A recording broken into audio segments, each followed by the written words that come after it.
first. Let's talk about kind of where the show ended and where it's beginning. How soon does it pick up after we left off from where it starts the new season? 3 weeks. 3 weeks. 3 weeks. And as we left it, you saw Clay was in the hospital. Right. And Clay and Gemma were pretty much at odds. She was trying to get him killed. Yeah. Didn't really work out that way. And but we open and in our world, there's many things going on. Jax Right. is the new president. He's now sitting at the table.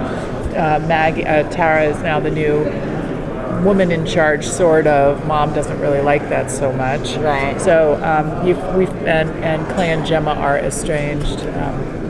Gemma's falling apart. That's what I'll say. But she's having. I have a whole backstory about Gemma, which you won't even know from watching it, but I know she's medicating.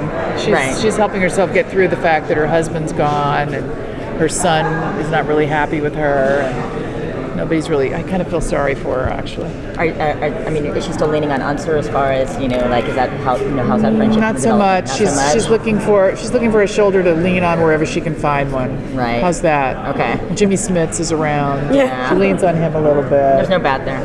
Huh? There's no bad there. No bad there. No, Yeah. that's fine.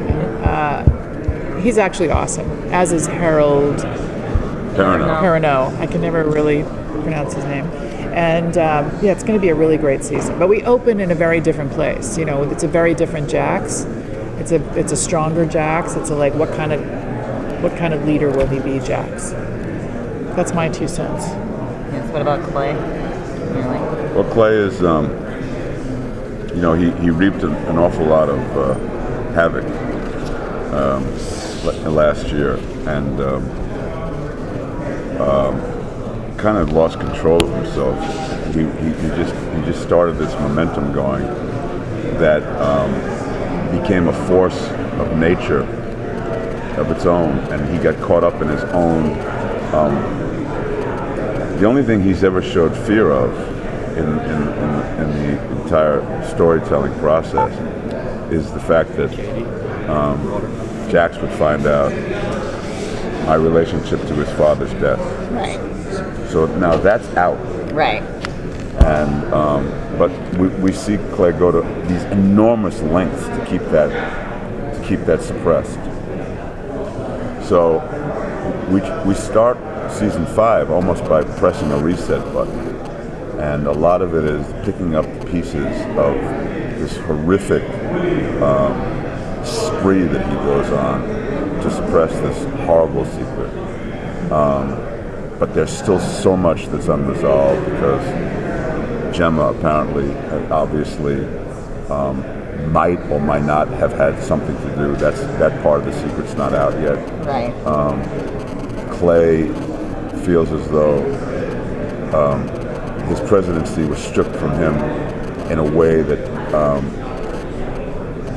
he was not in control of, nor does he ascribe to. So he's got to have some sort of an agenda about either getting even or winning back the day. He's too much of a type A personality to accept anything less. Right. And then we have this beautiful reset button with Gemma and Clay, where we know that she's at this point repulsed by him, but we get to find out truly what this relationship means to him, and then eventually her as well, I guess. And that's a beautiful exploration of what's happening in season 5. What about Opie? I mean, is there any kind of conversation between Opie and Clay? Do they kind of just There's an uneasiness. Okay. Opie will never forgive Clay for what he did to his dad. Right. And there's nothing on the planet that can change that. But Clay is trying desperately to find a glossary of terms in order to redefine their relationship and make it a functional one rather than a dysfunctional one.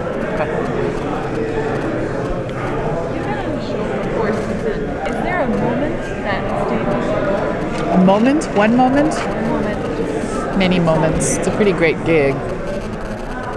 I don't know about you, Ron, but this year I feel particularly happy every day I go to work. I think I've felt that way I do too. pretty much. But this year feels super happy. It's just a great bunch of people. So it's great work. You know, the characters that Kurt has drawn for us to play are, it's just a rare experience to find. And, I think we all get very excited at table reads. We all still get really, oh boy, did you read the next one? And, there's never that sense of like, when will they get through this? I mean, certainly there are long days where we have our moans and groans, but it's a pretty happy vibe, so to think of one particular, it's really difficult to think of one particular moment because they're, sappy as that sounds, there are moments every day. That's good. It's a good thing. Yeah, it's a really good thing. It's rare. It's really a good thing. And the other thing that one cannot overstate is success in our industry is also quite rare, and we're now 5 seasons in. That's the longest I've ever worked on any one thing with any one group of people, and it's such an amazing, like, I can't even call it a fringe benefit, but the way America is embraced the show and accepted the show and kind of wants more. Everything indicates that they're eager for more. That is something that kind of has begun to sink in for all of us, so that regardless of whatever is going on a day-to-day basis, we know we're breathing rarefied air. We feel safe. Well, no, I don't feel safe. I wouldn't go that far. I don't feel For a safe. moment. I don't feel safe.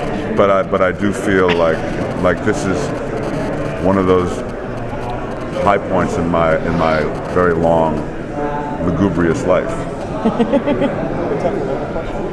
Do you guys kind of see when because they were talking about before how you all kind of are like a family. Do you really see when you're working on it, do you think about how big the show is and how many fans you have, and then you come someplace like this and you're in the big hall, and I mean, how does that play into how you're acting as characters, and do you think about that at all? I don't think about it so much. I think, just because I've been around television for a number of years as well, so I realize that it must be reaching a certain number of fan base for us to still be here for 5 years. But I don't think it really, we're pretty insulated in our little North Hollywood bubble over there, and we. I don't know, I think everybody concentrates more just on the work. I mean, truly, just on what's right in front of us to do. I think that, when we come places like this, and I know the guys do some of the motorcycle rallies, and sometimes I have ventured out into that. So, and that's pretty lovely to see. But I don't think on a day-to-day basis we're really that aware of the reach it has. I mean, certainly my husband might be more because he's very social media connected. And, but we are aware that we're a lucky bunch of people. Yes. And there's a positivity around our little set because we did it. We did what everybody wants to do. We survived. We not only survived, but now we get a chance. What's really fun about season 5 is this reset button.